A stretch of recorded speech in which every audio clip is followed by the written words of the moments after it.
Bonjour, je m'appelle Resbit Neseha des Sœurs de la Providence. Je vous souhaite la bienvenue à notre atelier intitulé Aider les chercheurs à comprendre la chimie du discernement, de la vie consacrée et de la prêtrise. Notre conférencier est le Père Mark Bloom, un missionnaire oblat de Marie Immaculée. Il est en mission ici à Edmonton en tant que pasteur associé à l'Église du Sacré-Cœur du Premier Peuple. Auparavant, le Père Mark a été directeur des vocations pour cette congrégation pendant 6 ans. Il est ici avec nous aujourd'hui pour partager son expérience et ses idées sur la culture actuelle du discernement à la prêtrise et à la vie consacrée, qu'il appelle la culture de le remettre à plus tard. Dans cet atelier, il nous donne une compréhension de cette culture et de la façon dont nous pouvons aborder les insécurités parmi ceux qui discernent et qui peuvent conduire à reporter. Son intention est de nous aider à présenter la vie consacrée et la prêtrise comme une vocation digne. Je vous présente maintenant le Père Mark Bloom. Bonjour à tous ceux et celles qui participent virtuellement au Congrès national des directeurs et directrices de formation et des vocations. Je m'appelle Mark Blom, je suis un prêtre oblat et j'exerce mon ministère dans une paroisse autochtone à Edmonton, à l'église du Sacré-Cœur des Premiers Peuples. Pendant 6 ans, j'ai été le directeur des vocations pour les oblats d'Oemi-Lacombe, au Canada. C'est la province anglaise des Oblats qui travaille d'un bout à l'autre du Canada. Pendant cette période, j'ai voyagé dans tout le pays, donné des conférences, visité des paroisses. J'ai fait de nombreuses présentations et rencontré beaucoup de jeunes. Par ailleurs, j'écrivais chaque semaine un article pour La Province sous la rubrique Vocation de notre bulletin de liaison hebdomadaire. J'ai beaucoup appris à éplucher l'évangile du dimanche. En fait, j'ai passé de longues soirées chaque jeudi à rédiger mes textes pour respecter l'échéance du vendredi. Je voudrais vous parler aujourd'hui de l'atermoiement dans la vocation. Dans la culture occidentale, le fait de reporter les décisions est une caractéristique importante de la vie des jeunes adultes. Alors prenons d'abord un petit moment pour prier, unir nos cœurs afin de relever le défi de rencontrer le Seigneur dans l'instant présent, afin de faire des choix qui nous libéreront pour le suivre, afin d'aller là où nous sommes appelés à aller et de pouvoir aider les autres à s'éveiller à l'amour de Dieu dans leur vie. Alors nous prions pour que tous ces religieux, ces religieuses et ces prêtres fidèles, concentrés sur la mission, qui nous ont précédés et qui sont maintenant devant la face de Dieu, intercèdent aussi pour nous, qui devons relever de grands défis en matière d'éveil de la vocation et de réponse à la vocation. Et nous demandons tout cela au nom de Jésus. Amen. Le texte biblique que j'ai choisi pour cet exposé est tiré de Luc, chapitre 9. C'est Jésus est en route. En fait, tout l'évangile de Luc est comme la montée de Jésus vers Jérusalem, mais ce voyage est rempli de repas et d'enseignements. On dit que dans l'évangile de Luc, Jésus devait avoir un petit bedon parce qu'il était soit en route pour aller à un repas, soit à table, soit en train de quitter un repas pour se rendre à un autre. Alors nous avons donc ce contexte du voyage de la nourriture, de l'enseignement et du récit. Et si nous regardons le thème du congrès de cette année, en suivant l'exemple de François, nous avons choisi un thème synodal, marcher ensemble. Et même notre symbole comporte un chemin. On dirait que nous sommes dans les prairies, ça va sans doute vers l'ouest, vers les montagnes. Il y a des roses sauvages, des bisons en arrière-plan, et l'Esprit de Dieu plane au-dessus. Et si vous regardez ce symbole, vous voyez aussi le motif autochtone de la roue de médecine. Je vais beaucoup parler des défis auxquels nous sommes confrontés en ce qui a trait aux 4 cadrans qui structurent la vision du monde des peuples autochtones.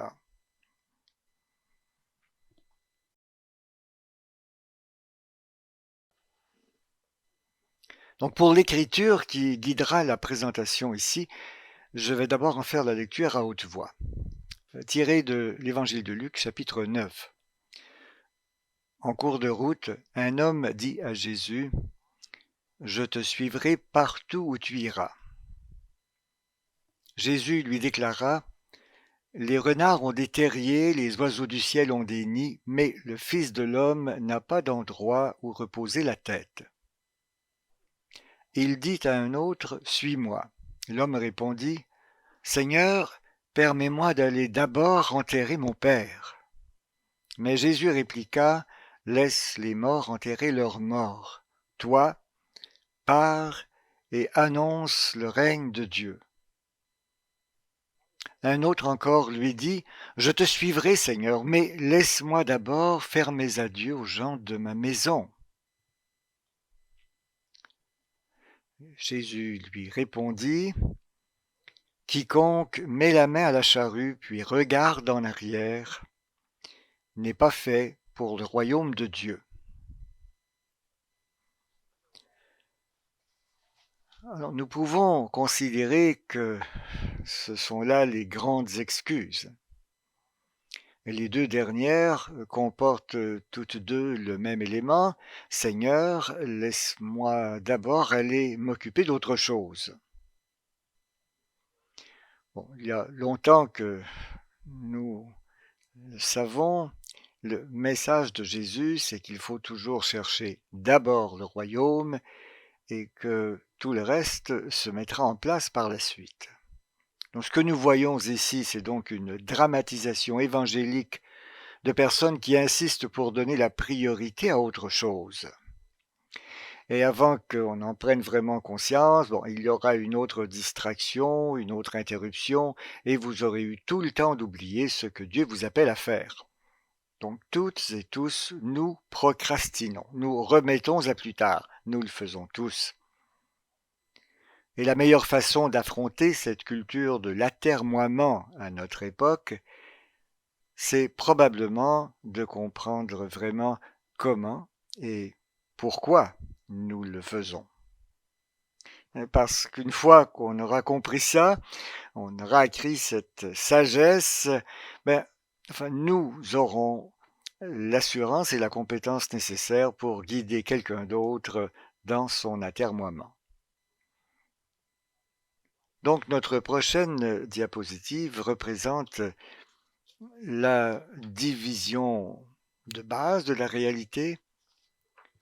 La façon la plus simple de diviser toute la réalité est quadruple. Division fondamentale, ce qui est premier avant tout le reste, c'est l'esprit. Et dans notre création, les 3 autres modalités de la réalité, soit la réalité physique, on regarde le monde physique autour de nous et tout ce que nous pouvons voir, toucher, goûter, sentir, tout cela est physique. Ensuite, il y a le domaine relationnel de la création. Donc, dans une personne humaine, nous parlons du physique et de l'affectif, mais aussi il y a le social et la société. Donc, si vous coupez un arbre, l'arbre est physique. En regardant les anneaux de croissance, vous pouvez voir la relation d'une saison à l'autre. Vous pouvez compter tous ces anneaux, et alors vous êtes dans la sphère mentale. Vous êtes à l'endroit où vous pouvez mesurer et cataloguer les choses. En gros, ce sont les 4 cadrans de la réalité. Les peuples autochtones en particulier utilisent ce symbole pour trouver un équilibre dans leur relation avec la création et avec Dieu. Alors j'ai plusieurs de ces diapositives, elles sont toutes disposées selon un même schéma. Ne vous inquiétez pas si vous ne vous les rappelez pas toutes, laissez l'une de ces diapositives et son contenu vous pénétrer. C'est que cette simple cartographie va nous aider à faire, c'est de trouver un chemin pour sortir d'une expérience de pénurie et entrer dans le monde de l'abondance. Donc encore une fois, l'esprit causal est ce qui cause l'existence des choses, la matière est le matériau de base de l'univers, la façon dont cette matière est arrangée, c'est le relationnel, et le connaissable est la partie suivante. Même la Trinité s'inscrit dans ce schéma.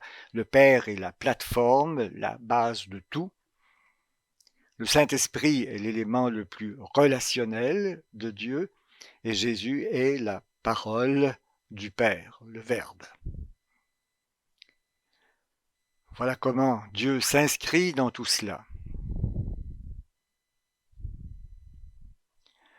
Je vais juste avancer ici. À propos de ces 4 modalités et de notre capacité de les aborder, Carl Jung parle de physicalité. Donc, notre corps, nos sens peuvent nous dire qu'il y a là quelque chose.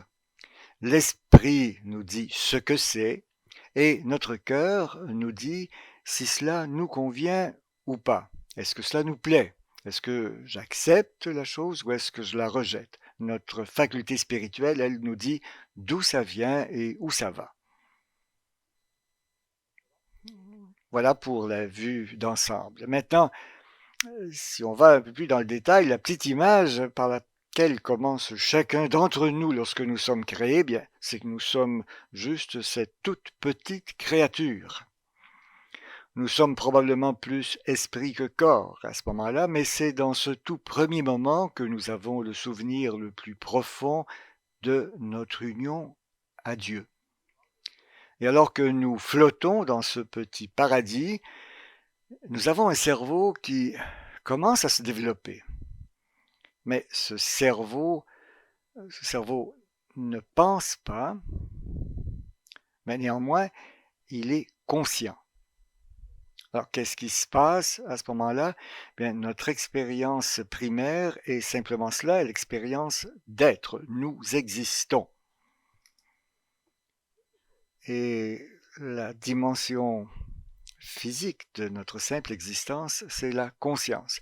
Si vous mettez votre main sur la table et que vous fermez les yeux, vous pouvez sentir la table, c'est lisse, c'est frais, vous pouvez dire que c'est dense, vous avez conscience de la table.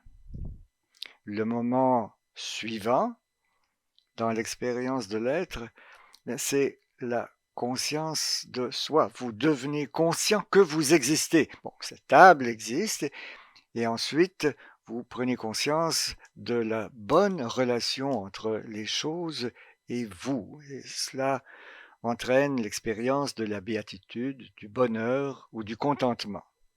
Donc ce que nous voyons ici, c'est que le corps est la base de notre expérience de toute chose. C'est à travers l'esprit que nous commençons à dire ceci est vrai et cela n'est pas vrai. C'est par le cœur que nous sommes capables d'accepter ce qui est ou de le rejeter. Donc dès les premiers instants de notre vie et en ce moment même aussi, si nous restons immobiles assez longtemps et que nous nous mettons à l'écoute de notre propre corps et de la création qui nous entoure, nous pouvons dire avec Dieu, je suis. Et notre petite existence est tissée en sécurité, éternellement. à partir de l'existence de Dieu et dans l'existence de Dieu. Et nous pouvons appeler cela le paradis. Donc physiquement, nous sommes à l'aise, nous avons un sentiment de paix, pas d'anxiété.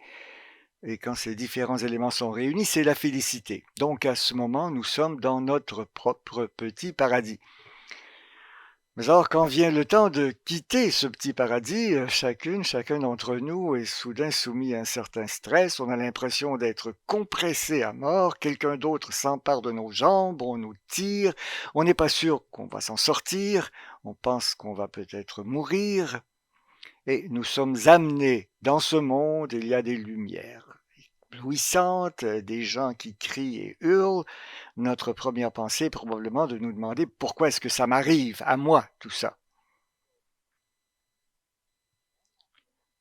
Puis le cerveau que nous avons fait grandir pendant tout ce temps commence à penser. La réflexion porte toujours sur ceci ou cela. La pensée concerne la différence entre celui-ci et celui-là, l'espace entre les deux objets. La pensée concerne le bien et le mal, le moi et le toi, le froid et le chaud, la faim et la fatigue. Mais au début, lorsque nous nous reposions dans la pure conscience, la conscience était en harmonie avec l'unité.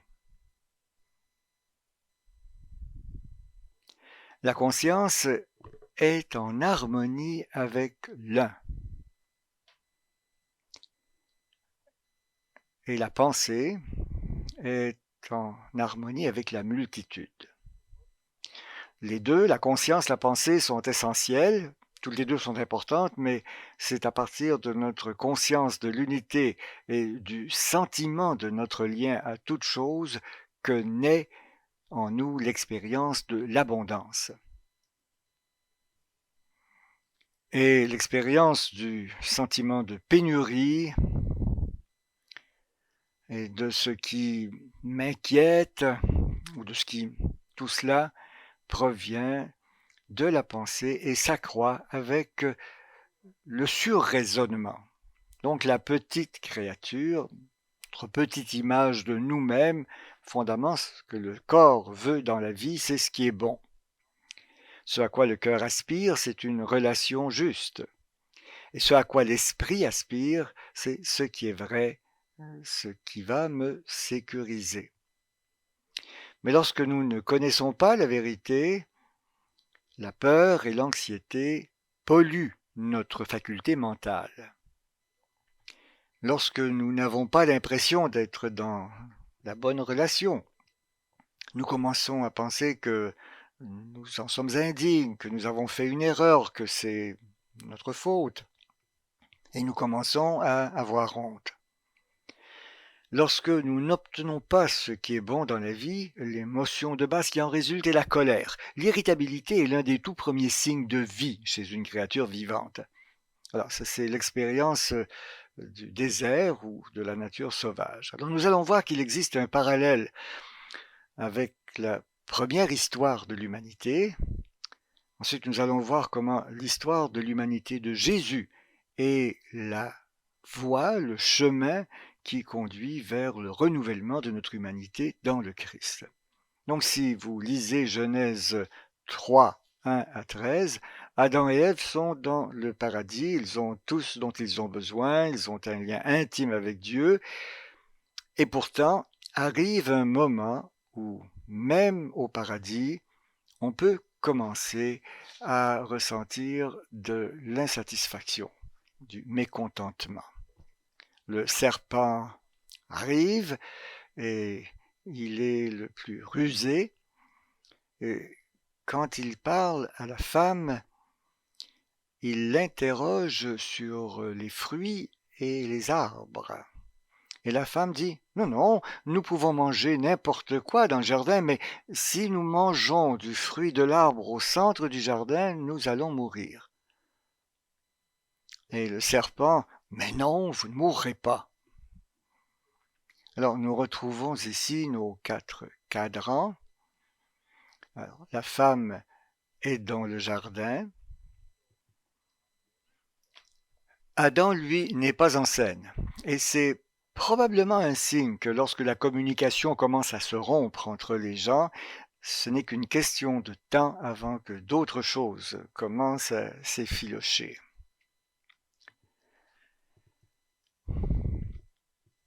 Donc, Ève regarde le fruit, elle voit qu'il est bon à manger, physique, agréable à regarder, c'est la beauté. Et il doit être désiré, ce fruit, pour la sagesse qu'il pourrait donner. Donc, quand ils prennent le fruit et le mangent, bon, c'est une façon de dire, ce n'est pas parce qu'on peut faire une chose qu'il faut la faire. Alors, le résultat, c'est que le paradis devient un milieu sauvage et vous avez les malédictions, le sol est maudit, les relations entre l'homme et la femme sont compliquées. Il y a la convoitise et la domination et ils savent tous les deux qu'ils sont coupables. Donc nous connaissons bien cette histoire, mais dans l'histoire de Jésus, lorsqu'il s'approche du baptême, les 4 cadrans apparaissent de nouveau. Ainsi, lorsque Jean rencontre Jésus, il le baptise. Lorsque Jésus sort de l'eau, l'Esprit de Dieu descend comme une colombe et une voix vient du ciel et dit « Celui-ci est mon Fils, le bien-aimé, en qui j'ai mis toute mon affection. » Cette scène est fondamentale. Elle représente une réalité fondamentale. C'est la réalité que chacune et chacun d'entre nous connaissait avant même de venir au monde, avant notre naissance. Dans ce petit paradis sans concept, nous savions que nous venons de Dieu. Nous vivions sans peur, sans honte, sans malaise et sans colère. Jésus, donc, connaît ce moment de félicité. L'Esprit ensuite le propulse dans le désert et viennent les 3 grandes tentations de transformer les pierres en pain, de satisfaire un malaise physique. Ensuite, il est mis au défi de sauter du temple. Le temple est un lieu public et donc il s'agit de faire un miracle dans un lieu public pour obtenir l'admiration et la loyauté des foules.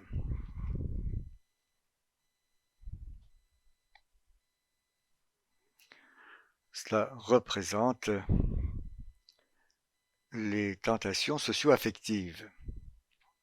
Et la dernière tentation est formulée un peu différemment. Le diable montre à Jésus les royaumes du monde dans toute leur splendeur et lui dit « Si tu te prosternes à mes pieds et que tu m'adores, je vais te donner tout cela. » Alors, cette question est un peu plus délicate, mais au fond, elle veut dire que pour prendre le contrôle du monde entier, nous avons besoin de la technologie qui est un produit de notre raison, de notre esprit.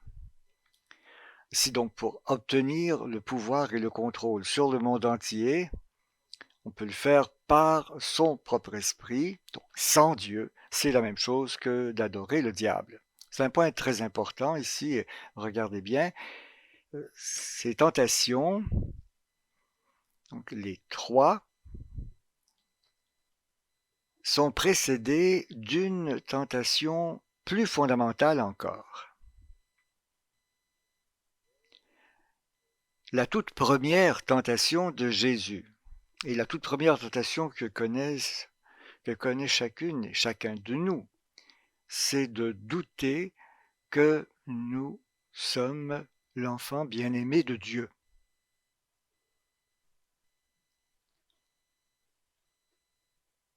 Quand je fais de la direction spirituelle avec des gens ou que je fais de la cartographie spirituelle, je leur demande de lire à haute voix le baptême dans Matthieu. Donc nous passons ensuite aux tentations de Matthieu juste après. et j'essaie de leur faire nommer toutes les tentations, et tout le monde connaît les 3 grandes tentations, tout le monde les connaît. Mais je leur dis: «Vous savez quoi? Il y en a une autre là-dedans, ça c'est beaucoup plus subtil, voyez si vous pouvez la trouver». Alors ils lisent et regardent et ils essaient de diviser les 3 autres, de les, raffiner, et souvent je vais prendre une dizaine de minutes à laisser une personne relire le texte. Et il est très rare qu'une personne comprenne. Mais je leur pose la question: quels sont les premiers mots qui sortent de la bouche du Père au baptême?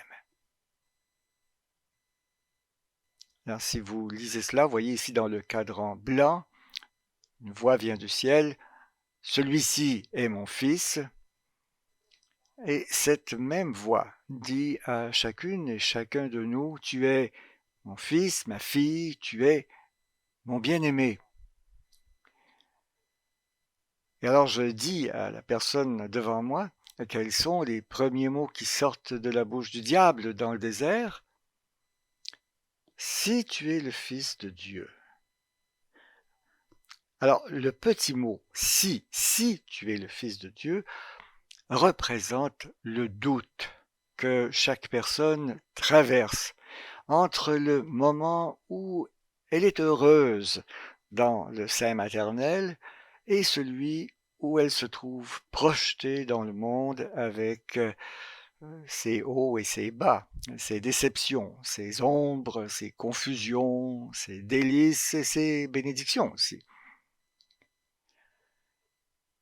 Et plus nous sommes perplexes devant notre itinéraire entre grâce et détresse, l'affliction, la paix, la joie, les inquiétudes, plus une voix en nous se fait entendre: est-ce que je suis vraiment le bien-aimé ou la bien-aimée de Dieu?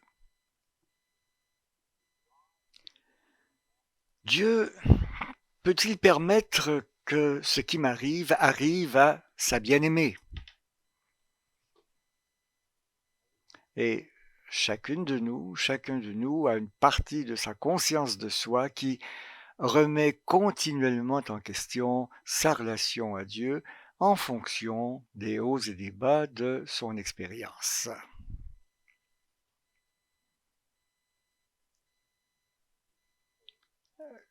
Et c'est la chose la plus importante à comprendre, que chacune de nous a une voix qui doute. Et plus nous pouvons aborder cette voie avec miséricorde, moins le rapport au doute en nous-mêmes nous causera de détresse.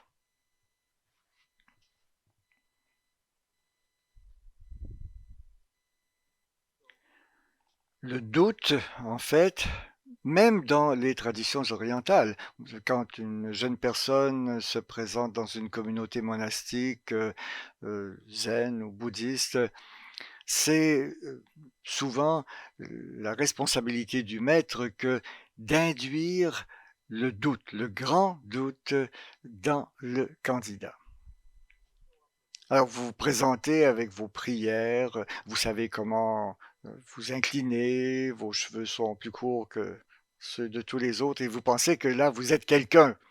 Et le maître vous donne peut-être un kan, un énoncé ou un proverbe mystérieux qui est là pour vous déconcerter, pour vous secouer.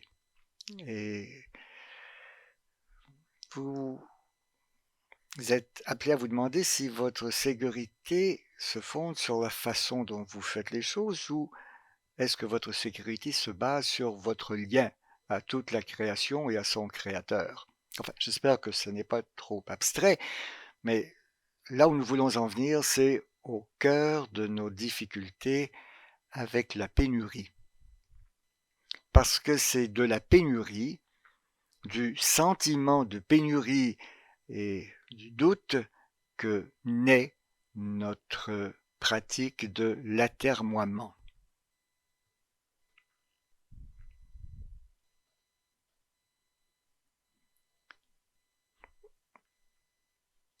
parfois, lorsque j'essaie d'expliquer cela aux gens de façon assez simple, je dis que lorsque nous étions petits enfants, notre estime de soi augmentait lorsque nous arrivions à faire quelque chose. Et tout le monde disait, ah ben, regarde comme tu as bien fait ça, là tu as appris à lasser tes chaussures, non, votre estime de soi augmente. Tout le monde vous félicite, alors vous apprenez à faire du vélo, l'estime de soi augmente. Regarde, maintenant je suis capable d'aller un peu partout. Et ensuite vous obtenez votre permis de conduire, et là, votre potentiel et votre amour-propre sont gratifiés, mais le jour vient où on vous retire votre permis de conduire, où vous ne pouvez plus monter sur un vélo, et vous n'arrivez même plus à voir vos chaussures, vous ne pouvez plus vous pencher. Alors qu'est-ce qui arrive à votre estime de soi quand toutes ces choses vous sont enlevées? Alors, l'estime de soi est basée sur ce que nous savons faire, sur ce que nous faisons bien. Et l'estime de l'âme, elle, est basée sur ce que Dieu fait et ce que Dieu est en nous.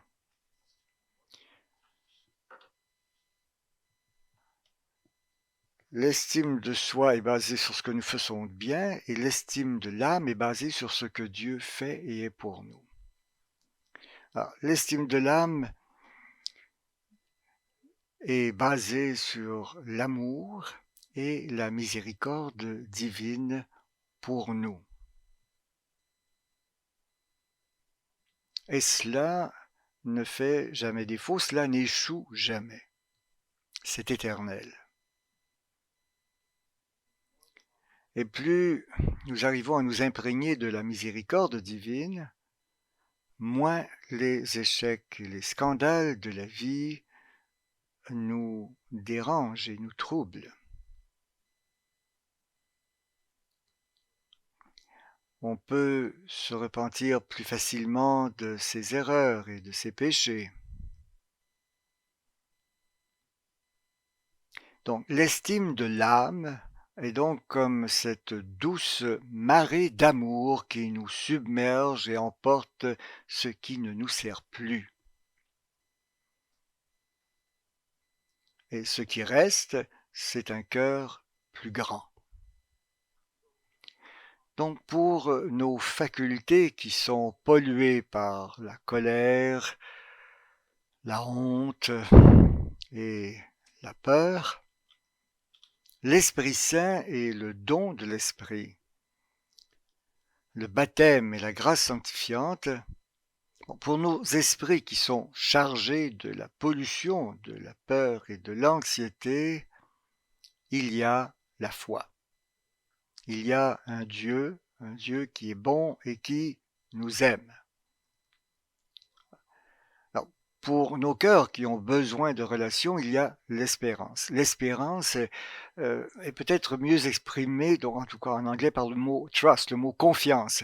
Alors, le mot espoir est souvent pollué par l'idée d'obtenir des choses. Mais la véritable espérance évangélique est fondamentalement notre confiance en Dieu, non pas notre confiance que Dieu nous donnera ceci ou cela, ou fera ceci ou cela pour nous, mais simplement notre confiance en Dieu.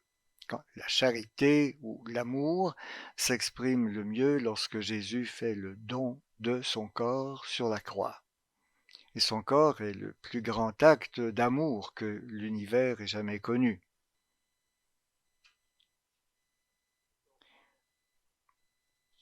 Pour nous et pour d'autres mouvements catholiques, le voir, juger, agir reprend donc ces catégories bien nettes qui sont les transcendantaux de la pensée catholique. Donc, là où tout cela doit nous conduire, c'est que lorsque nous vivons dans le monde, nous n'avons pas cette béatitude naturelle que nous avions dans le sein maternel. Et alors pour retrouver ce sentiment d'abondance et cette connexion intérieure, ce sont les arts contemplatifs qui nous aident à aller plus loin. Et l'un de nos plus grands maîtres en la matière est Saint Jean de la Croix. Donc, pour résumer l'enseignement de la montée du Carmel, il utilise la parole pour atteindre l'unité avec Dieu. Je pense qu'il est sans doute préférable pour nous à notre époque de dire que pour faire l'expérience de notre unité, il nous faut d'abord aider notre accord à se calmer suffisamment pour que nous puissions mettre à mort, alors Saint Jean de la Croix dit mortifier, donc pour arrêter de pratiquer l'irritabilité et le mécontentement, arrêter de nourrir toutes nos convoitises qui nous viennent sensuellement, physiquement. Quand nous arrivons à pratiquer cette désintoxication de nos convoitises et que le corps lui-même entre dans une sorte de voie obscure, en fait, quand nous commençons à pratiquer une mortification de nos affections, bon, je désire ceci, j'aime ça, j'aime cette personne, non, ça, j'aime pas ça, je n'aime pas cette personne. Alors, fondamentalement, vous émondez cette aversion et cette convoitise continue et vous existez. Vous vous laissez être simplement. Vous trouvez le moyen de tout aborder sans juger quoi que ce soit. L'esprit, enfin, en Saint Jean de la Croix, nous ne pouvons pas connaître Dieu par la pensée cognitive, mais nous pouvons faire l'expérience de Dieu en purifiant notre esprit de toutes ses conceptions, de toutes ses idées. Aucun d'entre nous ne peut faire cela parfaitement, mais nous pouvons réduire la quantité de perturbations que nous créons par nos surraisonnements, par notre abus de la pensée cognitive, par nos jugements sévères, par nos convoitises continues et par notre pratique de l'agitation physique et de l'envie. Donc, par la prière contemplative et par la vie contemplative, en purifiant ces facultés du mieux que nous pouvons être sûrs que nous aurons un souvenir plus profond de notre intimité, de notre étreinte originelle avec Dieu. C'est à partir de là que nous commençons à avoir un sentiment d'abondance ordinaire. Et c'est une abondance qui se manifeste en ayant, en quelque sorte, moins. Et lorsque nous pouvons commencer à expérimenter ou à être capable de dire « je ressens plus d'espace dans ma vie » au lieu de me sentir vide, alors nous pourrions dire que nous commençons à faire le passage de la vie de pénurie à la vie d'abondance.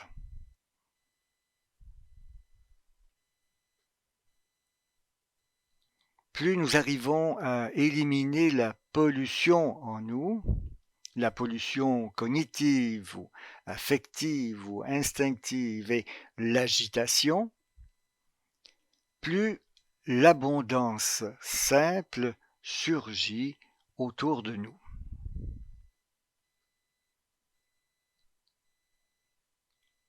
Tout au long de ce processus, l'ensemble de ce processus de purification implique souvent une expérience de feu, de brûlure. Voici un bon exemple. Vous êtes dans une salle de classe, vous êtes là, il y a une autre personne qui entre et vous êtes tout simplement ébloui par cette personne. Alors, vous avez peut-être le béguin pour elle, alors vous pensez « Ah, je veux regarder, là, je veux la voir ». Et puis quelque chose en vous vous dit, eh bien peut-être que c'est mieux de ne pas attiser la flamme de ce béguin parce que vous ne pouvez pas aller entrer en contact avec cette personne parce qu'elle est mariée. Donc c'est comme s'il fallait souffrir ces flammes, ce feu, en ne regardant pas, en ne satisfaisant pas sa curiosité.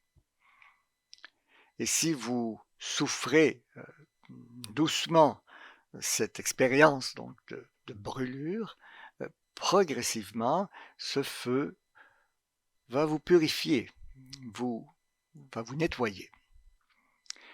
Alors vous serez comme porté à un nouveau niveau d'intégration humaine. Votre cœur sera plus grand. Donc ce feu n'est pas quelque chose qu'il faut craindre. Il y a tout un mouvement maintenant, surtout dans les cercles catholiques traditionnels, qui est basé sur la peur du purgatoire.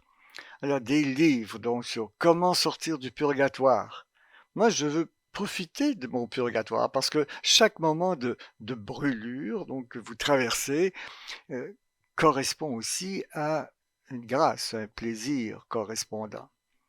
Et au fur et à mesure que vous souffrez de la combustion de chacun des attachements dans votre vie, au fur et à mesure que ce feu, vous ressentez la libération qui se produit.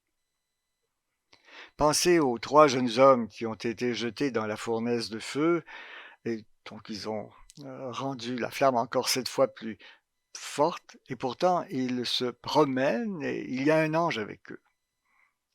Ce sont les personnes qui ont appris à souffrir de ces afflictions et de ces attachements que nous avons tous, sans être dérangés.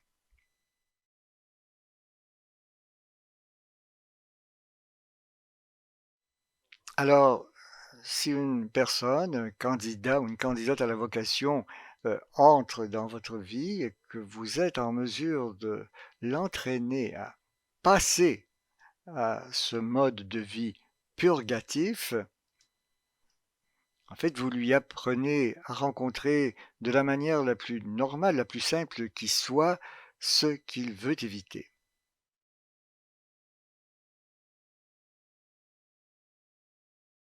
À ce micro-niveau, vous pouvez aider les gens à entrer dans le moment présent.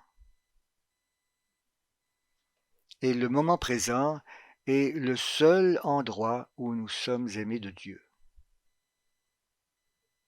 Mais l'atermoiement est toujours le fruit, l'effet secondaire du surraisonnement et de l'instabilité, du fait que nous ne sommes pas installés dans le soi, ce soi que Dieu aime. Nous arrivons donc à la fin de notre présentation. Alors nous ne retournerons jamais dans le sein maternel, et ce n'est pas ainsi que nous sommes censés vivre, mais nous sommes destinés à développer cette conscience d'une profonde intimité avec Dieu. Et c'est possible. C'est possible. Peu importe à quel point le monde soit bruyant, il y a des moyens d'avancer dans cette voie.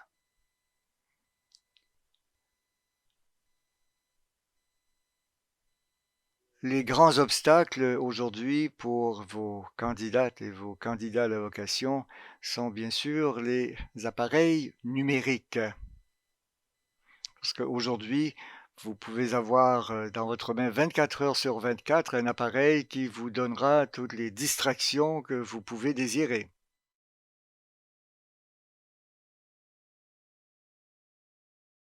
Et c'est donc contre cela que nous travaillons.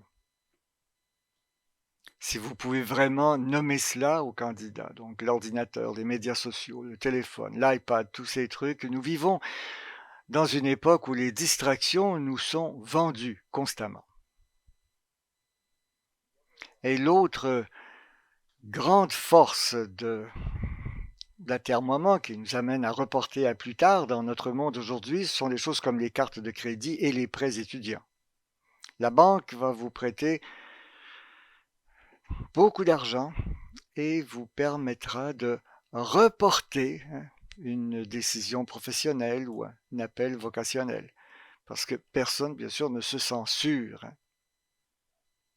Alors, un jeune s'est présenté. Mon père, j'ai l'impression que je devrais entrer chez les Oblats. Je suis si heureux de vous avoir rencontré. Votre homélie, enfin, c'est formidable. Mais un peu plus tard, il revient, dit, vous savez quoi? Je pense que je vais d'abord faire un diplôme en études religieuses.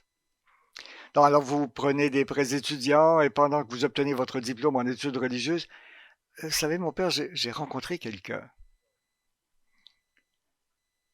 À une autre époque, les gens n'avaient pas de carte de crédit. Personne ne voulait vous prêter d'argent. La banque ne vous aurait pas fait de prêt étudiant. Il fallait prendre le taureau par les cornes et se dire, bon, est-ce que je vais faire ça? Est-ce que je crois que je suis appelé à la vie religieuse? Mais maintenant, le vide nous est vendu et c'est l'économie qui en profite. Alors, mes chers amis, directrices et directeurs de vocation et de formation, merci d'avoir écouté quelques-unes de ces idées un peu décousues. Si je peux me permettre de récapituler, l'atermoiement est quelque chose que nous faisons toutes et tous. Mais plus vous serez en mesure de comprendre et de vous expliquer pourquoi et comment nous remettons à plus tard, plus vous pourrez guider avec compétence et avec confiance les jeunes qui ont peut-être une pratique et une impulsion à procrastiner beaucoup plus importante dans leur propre vie. Et si vous pouvez leur montrer comment vivre le glorieux embrasement de la liberté, bien, ils auront devant eux la preuve vivante qu'il est possible pour eux, qu'ils peuvent eux aussi vivre le glorieux embrasement de la liberté. Et puis, il y a aussi l'espoir que la vie consacrée puisse renaître et grandir à notre époque, et en particulier dans le monde occidental.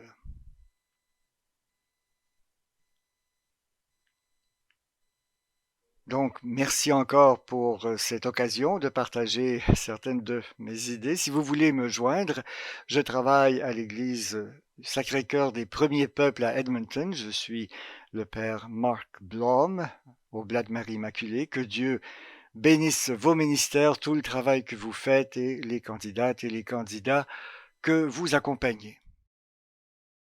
Merci beaucoup, Père Marc, pour cet atelier.